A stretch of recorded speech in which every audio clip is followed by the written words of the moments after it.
What's up talaga inyo? So for today's video guys, pupunta tayo sa Akata Ramen Bar dito sa Concepcion na Tarlac. So yung pinaka landmark natin, itong Leon Oil gasoline station. Ito siya guys. So ito yung diretso papuntang SCTEX. So kakaliwa tayo dito, diretso tayo sa mismo Concepcion Public Market. So bago tayo makarating dun sa Concepcion Public Market, makikita na natin yung Akata Ramen Bar. So yung i-Google Maps, search nyo lang yung Daily Drip Cafe by Mobile Baristas. Dati na feature na natin yung Mobile Baristas. So nakaano lang sila, truck. So ngayon may sariling pwesto na rin yung Daily Drip Cafe. So sa pinakaharapan ng Daily Drip Cafe, doon natin makikita yung Akata Ramen Bar. Dire-diretso lang tayo guys magmula doon sa Leon Oil Gasoline Station. Nasa 2 minutes lang yung layo ng Akata Ramen Bar.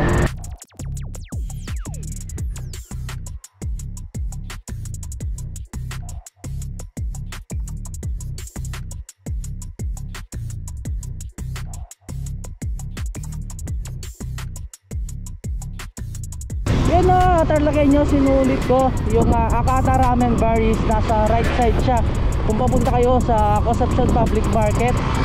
So isa sa mga landmark itong yan 1027 gasoline station.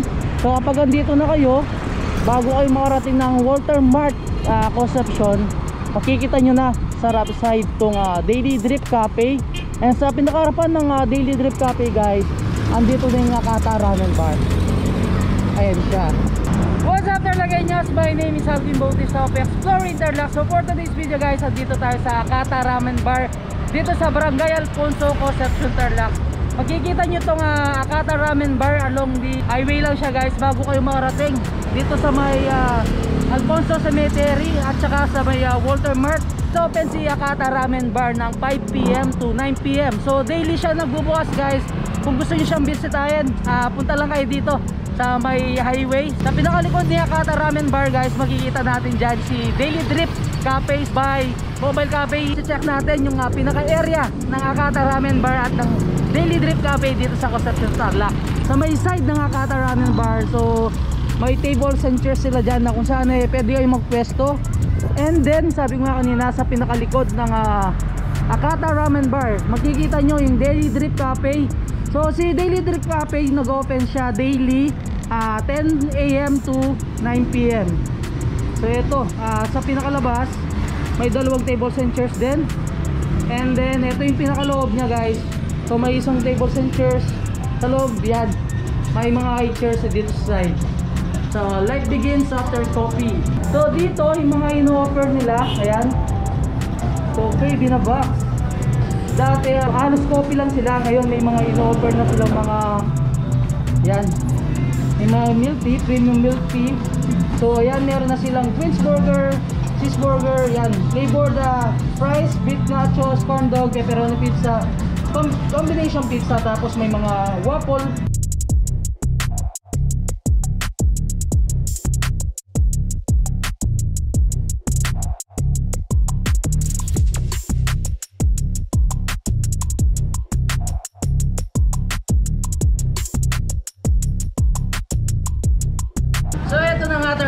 Yung pinipare sa atin ng Daily Drip Cafe dito sa Barangay Alfonso, Concepcion, Tarlac. So ayan, meron silang cheeseburger, beef nachos, waffle with cream and syrup.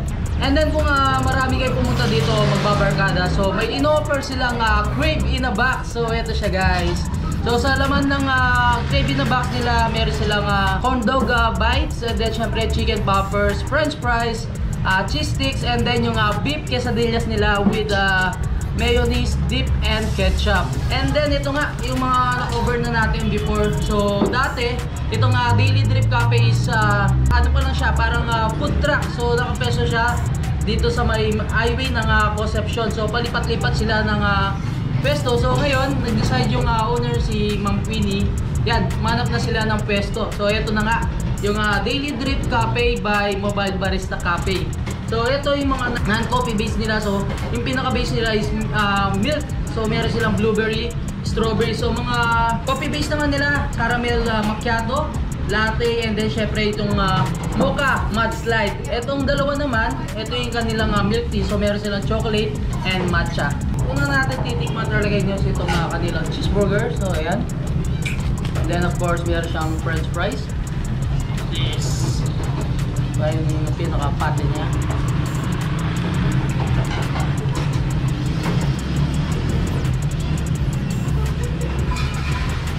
First time ko mag-cover dito sa Daily Drip Cafe, mobile barista cafe pa lang siya.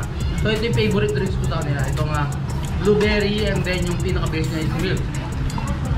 Kung mahilig kayo sa mga medyo maasim na flavor, so itong meron silang blueberry and then yung strawberry.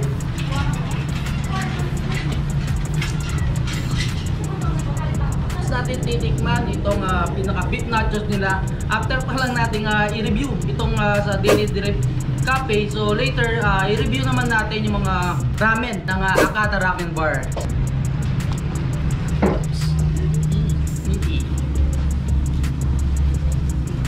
Siyempre masarap i-partner dyan guys itong strawberry nila.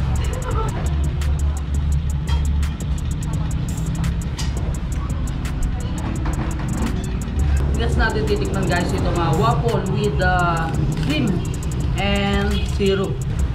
And then cream.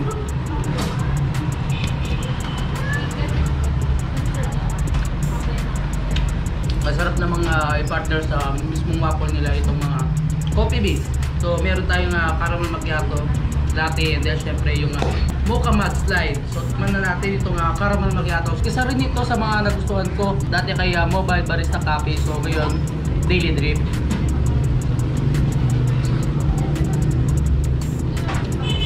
Wow. Sarap. Ito na nga Tarlagueños, titikman na natin yung gravy na box ng Daily Drip Cafe. So nakakatuwa lang sa isang box is ando na lahat tao. Nag-crave ko ng corn dog. Pwede. So yung kaibigan mo, nag-crave ng quesadilla, cheese stick, chicken poppers, and then french fries. So ito, pinagsama-sama na siya. So una natin titikman itong corn dog nila na bite size. Sabayan mo ng latte.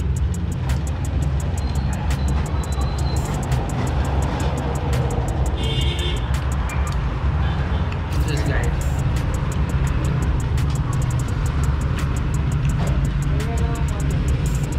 Cheese sticks. Dip natin sa ketchup.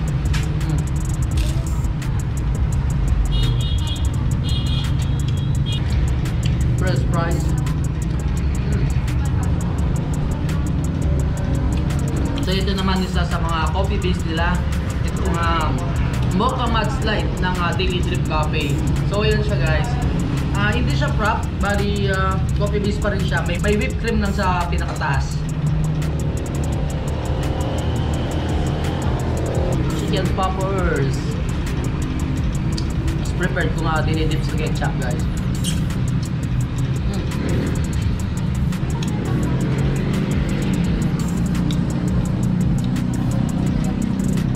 Siyempre Tarlagueños, di naman tayo papayag kung hindi natin titikman itong beef quesadillas ng Daily Drip Cafe. Yan. So kanina guys, no, habang hinihintay ko itong deliver sa atin ng Daily Drip Cafe, napakaraming customers na talagang pupunta dito sa Daily Drip Cafe. So yan, nakakatuwa lang. Before is yung food truck na sila. Ngayon guys, may pwesto na sila and then marami na silang ino-offer sa kanilang menu. Ketchup. So yun nga, kung nakapag-order na yung mga snacks, yung mga finger food guys. Kung nag-crave kayo ng milk tea, meron silang milk tea dito. So meron silang chocolate and then matcha. So kung mahilig kayo sa medyo matamis na chocolate flavor, ito yung orderin nyo. So ito, last natin titikman itong matcha nila. So yung Tarlagueños, kung nag-crave kayo ng mga natikman natin mga snacks, finger foods, and then syempre mga drinks ng Daily Drip Cafe. So pwede kayong mag-order sa Roadrunner dito sa Concepcion Tarlac. So around poblasyon, free deliver sila. Basta pinaka-minimum na order nyo is 300 pesos. So inuulit ko guys, mag-open si Daily Drip Cafe ng 10 AM until 9 PM. So daily sila nakabukas. Guys, halos tapos na tayo. Titikman naman natin yung Akata Ramen Bar. Hello Tarlaceños, I invite everyone sa Alfonso Concepcion Tarlac sa Akata Ramen Bar po. Tungkol sa base ramen bowls, open po kami from 5 PM to 9 PM every day. Thank you Tarlaceños.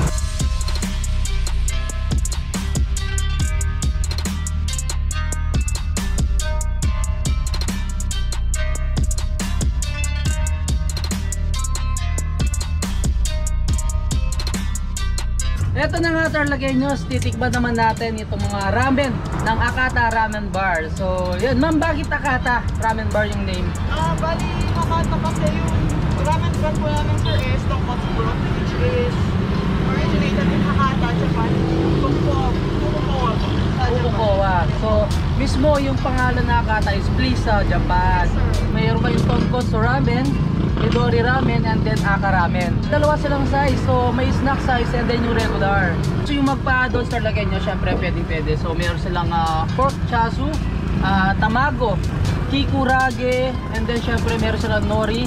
Kung gusto nyo na mas maraming noodles na beating kayo, so yan, pwede kayong magpa-adults ng noodles, and then nag-offer din sila ng gyoza.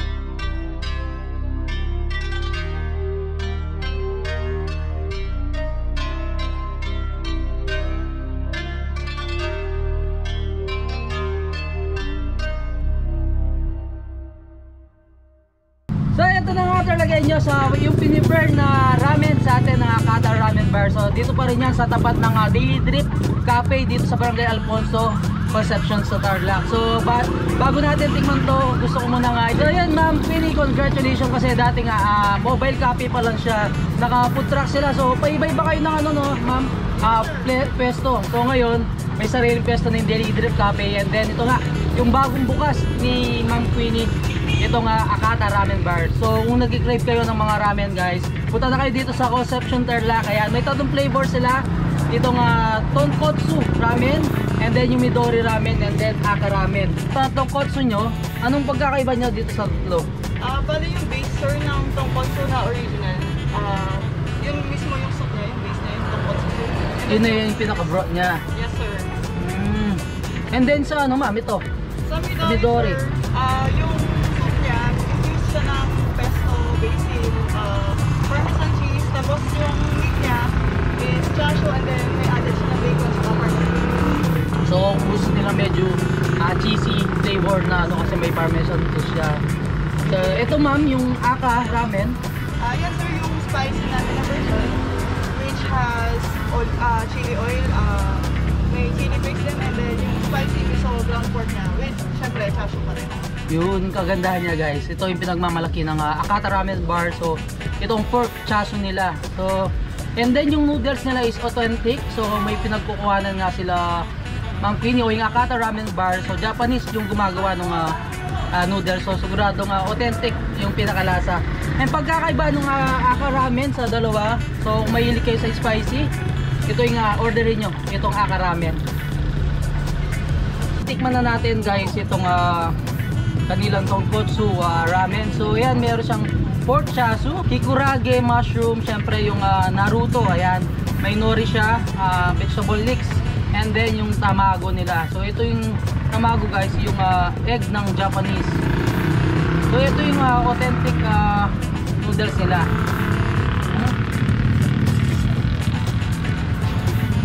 Sabi, tingnan natin itong chasu nila.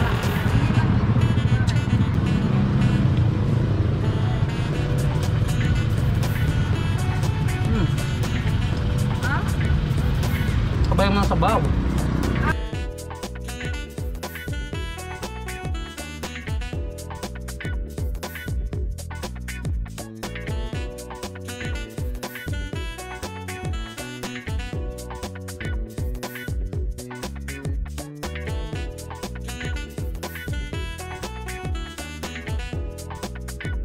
So yun guys, napakasarap ng tonkotsu ramen nila dito sa Hakata Ramen. So habang ina-enjoy nyo yung ramen nyo, pwede kayong umorder ng mga favorite drinks nyo dito sa Daily Drip Cafe. So halos sa ano lang siya, ito lang yung Daily Drip Cafe, ito na yung Hakata Ramen. So next nating titikman itong Midori naman nila. So yung pagkakaiba niya dito nga, sabi nga ni Ma'am Queenie kanina, so itong aroma oil yung nilagay kanina dito. So dito pesto pasta oil, and then syempre meron siyang bacon and then parmesan cheese.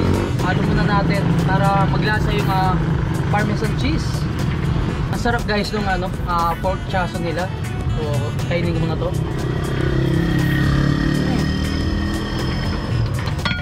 Okay, sabayan natin sa baw.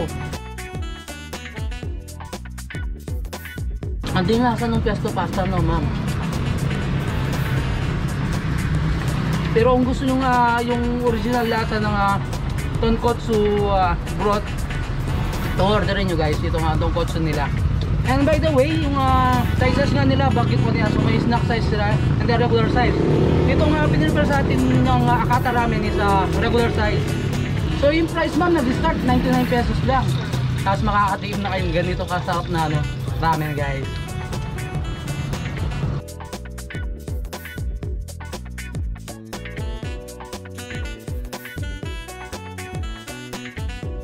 Habang hinihintay natin yung piniprepare sa atin ni Hakata Ramen is ang daming nag-take out. Kung ayaw yung mga pwesto dito, pwede naman kayo mag-take out. And then kung gusto nyo magpa-deliver guys, pwede kayong pumunta sa kanilang Facebook page or pwede kayong mag-order sa Roadrunner. Around poblasyon ma'am, ano siya, free. So same lang din sa Daily Drip Cafe, no kabalen, kung nag-crave kayo ng mga ramen.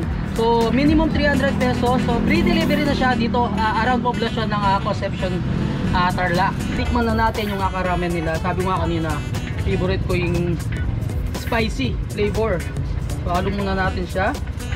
Yung pagkakaiba naman niya, may chili oil, chili paste, and then syempre meron siyang spicy miso and then ground pork. Yan. Syempre hindi mawawala dyan yung pork chaso nila.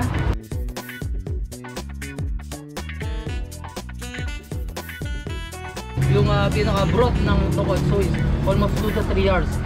Pinapakulo. 12 hours pinapakulo talaga, kaya malasang-malasa siya. So yun no, trivia Tarlaqueño, sabi nga ni Ma'am Queenie ng Hakata Ramen Bar. So yung gaano kalakas yung pag-slurp mo, yung pag-ikot ng sabaw is mas okay sa mga Japanese kasi ibig sabihin masarap yung ramen nila. Yun Tarlaqueño, so crave kayo ng mga ramen, punta na kayo dito sa Hakata Ramen Bar, Barangay Alfonso, Concepcion, Tarlac. So napakasarap ng mga ramen guys. Yan, kung mahilig kayo sa spicy, orderin nyo na itong ramen. So ito yung last natin tinikman. Sabi ko nga kanina, favorite ko talaga yung spicy flavor. Siyempre ando pa rin yung lasa ng tonkotsu soup or broth ng Hakata Ramen Bar. So yun guys, hanggang dito na lang. Don't forget to subscribe, like, comment, and click the notification bell para updated kayo sa lahat ng videos ko. And syempre guys, huwag nyo kalimutang i-share ang video ng to kung nag-crave kayo ng mga drinks ng Daily Drip Cafe. And then yan, kung gusto nyo kumain ng ramen, yun, i-share nyo na ang video to para malaman ng ibang Tarlaqueños natin dyan. Itong dating pesto na mobile barista cafe na ngayon is Daily Drip Cafe na. And then syempre sa harapan nila meron silang Hakata Ramen. So until our next vlog, peace out.